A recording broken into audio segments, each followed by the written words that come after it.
forgotten war that nearly destroyed Nigeria? The Biafran conflict. Imagine this. You're just a kid in a small town, chasing goats with your cousins, when the sky suddenly screams with the roar of fighter jets. Moments later, bombs fall from above. Families scatter, schools vanish, markets burn. And just like that, life as you knew it is gone. This isn't fiction. This was Nigeria in the late 1960s. And this is the story of a war so devastating, so painful, that many Nigerians still don't speak of it today. This is the Biafran War. In the heart of Africa's most populous nation lies a story buried under silence, pride, and pain. The Nigerian Civil War, also known as the Biafran War, raged from 1967 to 1970, a brutal internal conflict that left over 1 million people dead, mostly from starvation. It tore communities apart, broke families, and pushed the country to the brink of total collapse.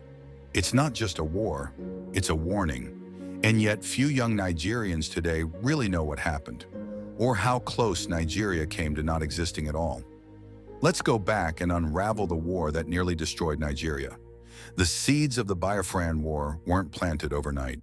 They grew over decades of mistrust, colonial manipulation, and ethnic tension.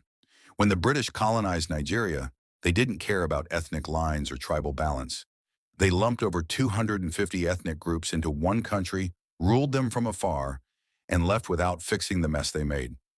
After independence in 1960, Nigeria was supposed to be united, but in reality, it was a fragile union of three major regions. North, dominated by Hausa Fulani Muslims. West, home to the Yoruba. East, mostly Igbo Christians. The Igbo were rising quickly, educated, ambitious, and dominant in business and civil service. This caused jealousy and suspicion, especially in the north. Then came the spark.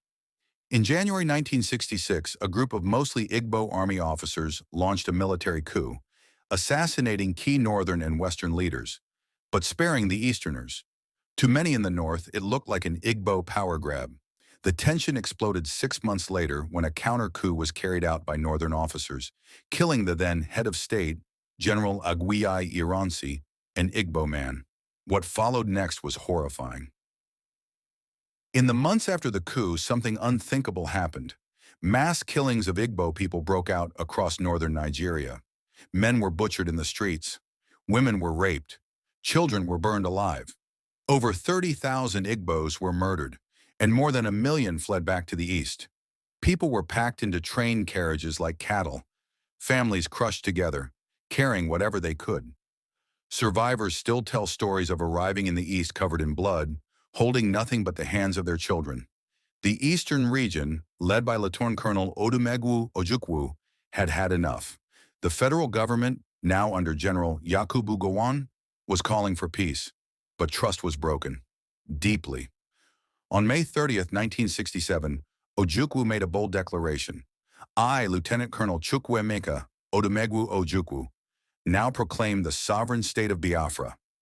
A new nation was born, but Nigeria would not let it go without a fight. War broke out in July 1967. The Nigerian military moved swiftly.